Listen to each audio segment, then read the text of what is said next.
Now, we could get into the different tactics as far as how you approach this issue and what's the best way to do it, whether or not he did this simply to, to take away an issue that could have been a vulnerability for him moving into this election.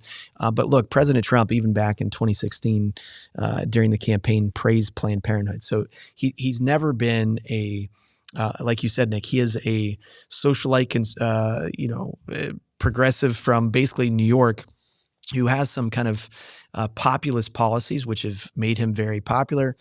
He loves the country. He's authentic. I mean, what you see is what you get, and I think people are kind of attracted to that. But at the end of the day, when it comes to the pro-life cause, he didn't go out and select those three judges. Those three judges were brought to him by individuals who knew those judges, knew those backgrounds, and suggested that if you want to be elected, you better make a deal with conservatives and say that you're going to elect pro-life judges to the Supreme Court.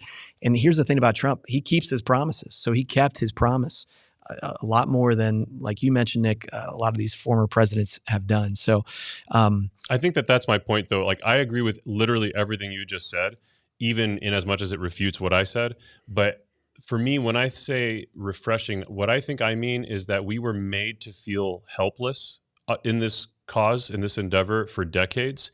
We were made to feel like there's literally nothing that can be done except for keep voting for Republicans and keep waiting for this indefinite amount of time.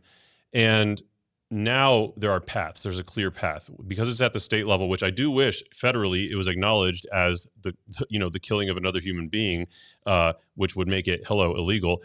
I do wish that. But what I'm saying is now it feels like there is a visible path that can be followed, whether we will do so successfully or not. And it feels less helpless, less ominous, less ambiguous.